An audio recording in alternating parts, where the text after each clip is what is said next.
Olá, bem-vindo à parte 2 do manual de como sobreviver no inferno. Agora você já deve ter uma boa ideia do que pode esperar no inferno, não é mesmo? Você sabe que deve matar a primeira pessoa que vê quando ela ainda está lutando para sair do saco de parto. Você sabe encontrar roupas, ferramentas e abrigo. Você sabe que não importa o que você faça, o quão bem você lute, o quão bem você se saia, algum dia você voltará a ser carne fresca. Diz, é a maior cidade que você pode imaginar. Tribos lutam e morrem por território, e aqui pegar o caminho errado é uma maldita sentença de morte. Você terá uma ideia de onde deve ou não ir eventualmente. Desenvolverá o tipo de inteligência de rua necessária para permanecer residente por mais um dia. Mesmo assim, há lugares em Diz que você deve conhecer. Vamos fazer um pequeno passeio turístico pelo inferno. Talvez o aviso prévio lhe faça bem. Bom, permita-me contar a primeira vez que vi a Skin Street, ou Rua da Pele. Saí do saco de parto para a estrada, fiquei de pé e me preparei para lutar, mas ninguém estava lá. Nenhuma pessoa estava nessa rua, que se estendia por quilômetros a qualquer direção. Relaxei um pouco e olhei ao redor. A maioria das ruas de Diz é uma rede labiríntica de edifícios. Você passa a maior parte da sua estadia no inferno paranoico pensando que, logo na próxima esquina, há alguém pronto para matá-lo.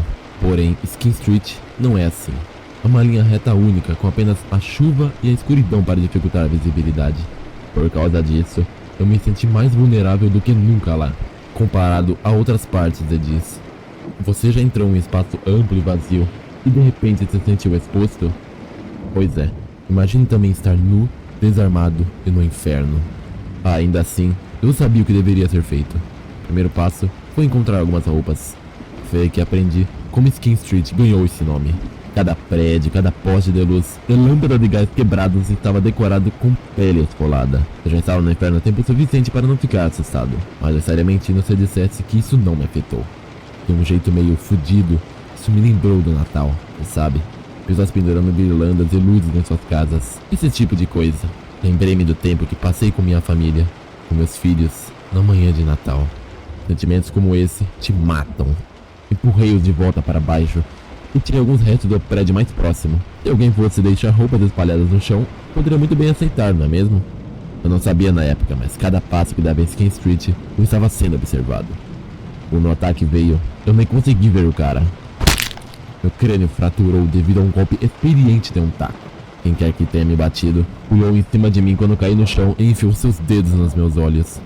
Eu estava cego e chorando como um bebê quando ele começou a arrancar minha pele. Algumas pessoas estão ferradas até mesmo para os padrões do inferno. No final, os solitários, assassinos em série, perseguidores e psicopatas chegam a Skin Street. A maioria dos condenados usa o corpo inteiro para matar. Mas o pessoal da Skin Street gosta de levar troféus. Eles deixam seus ornamentos como iscas para os ignorantes, escondendo-se nas sombras e esperando o melhor momento para emboscar. Se você estiver na Skin Street, terá que pensar rápido. Esqueça as roupas.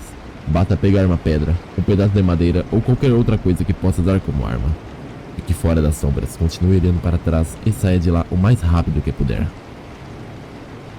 Também existe um lugar muito curioso chamado Fazendas da Perdição. E eu tenho certeza que você será perseguido no inferno. É inevitável.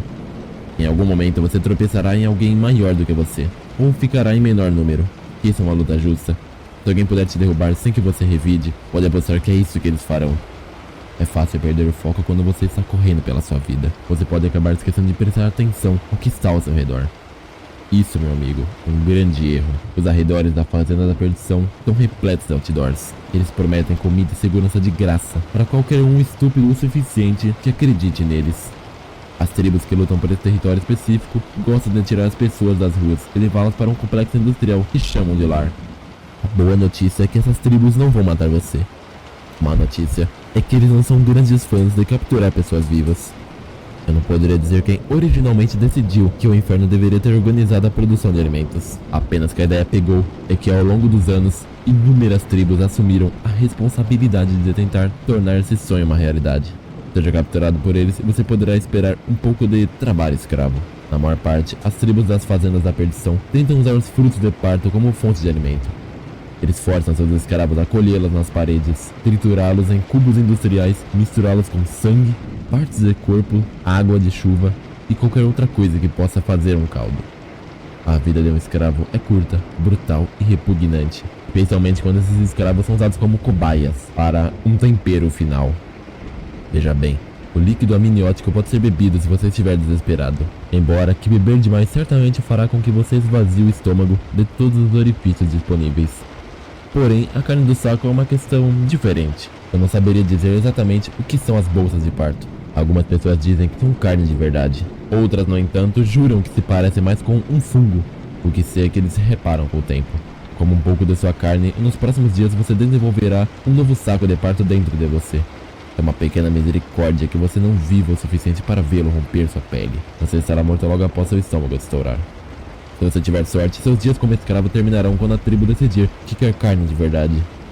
Olha, não posso forçar você a ficar fora da fazenda da perdição. Só posso oferecer conselhos. Na minha opinião, se você acha que está sendo conduzido para lá, é melhor pegar o que tiver em mãos e cortar a própria garganta. Eu aceitaria meu destino de virar carne fresca 100 vezes antes de eu passar mais um dia naquelas fazendas. Bom, você deve estar pensando: ei, eu sou o tipo de maluco que se juntaria em uma seita. Existe alguma coisa no inferno para mim? Se isso soa bom para você, o cemitério tem o que você precisa. Olha, tem certos tipos de pessoas fanáticas religiosas que realmente pertencem ao inferno. Não estou falando de velhos que fazem bolos para arrecadar dinheiro para o novo telhado da igreja.